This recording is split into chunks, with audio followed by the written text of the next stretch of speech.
தமிழகத்தில் முதலமைச்சர் ஜெயலலிதாவின் கட்டுப்பாட்டின் கீழ் உள்ள காவல்துறையின் செயல்பாடு திருப்தியளிப்பதாக இல்லை என திமுக மகளிரணி மாநில செயலாளர் கனிமொழி குற்றம் சாட்டியுள்ளார்.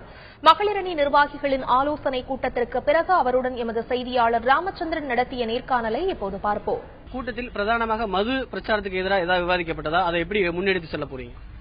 தலைவர் அவர்களே அதை அறிவித்திருக்கிறார்கள். திராவிட முன்னேற்ற கழகம் ஆட்சிக்கு வரும்பொழுது மதுவிலக்கு கொண்டு வரப்படும் என்று அறிவித்திருக்கிறார்கள். அதை மக்களிடம் எப்படி சிறப்பாக எடுத்துக் கொண்டு போய் சேர்ப்பது என்பதை பற்றி விவாதிக்கப்பட்டது. திமுக தலைவர் வரும் 25ஆம் தேதி திருவாரூர் பயணம் மேற்கொள்கிறார். அங்கு மீண்டும் வரக்கூடிய சட்டமன்ற தொகுதியில் போட்டியிடுவதற்கு வாய்ப்புண்டா? தலைவர் அவர்கள் எங்கு போட்டியிட போகிறார் என்பது தலைவர் முடிவு செய்ய வேண்டிய ஒன்று. நான் அதை பற்றி சொல்லுவது. தமிழகத்தில் சட்டம் ஒழுங்கு சிறப்பாக இருப்பதாக தமிழக ஆளுநர் உரையில தெரிவிச்சிருக்காங்க. நீங்க எப்படி பாக்குறீங்க? உங்க கருத்து?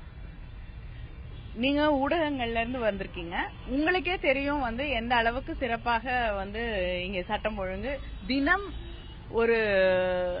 ஒவ்வொரு ஊரிலிருந்தும் ஒரு பிரச்சனை வந்து கொண்டிருக்கிறது.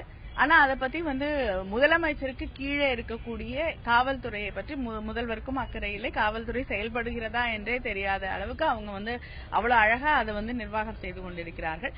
இப்படிப்பட்ட ஒரு நிலையிலே நம்ம சட்டம் ஒழுங்கை பற்றி பேசுவதற்கே இல்லை. ஆளுநர் உரையிலே அது எப்படி படிக்கப்படுகிறது என்பது உங்களுக்கு தெரியும். அதனால நான் அதை பத்தி கருத்து சொல்றது தவறு.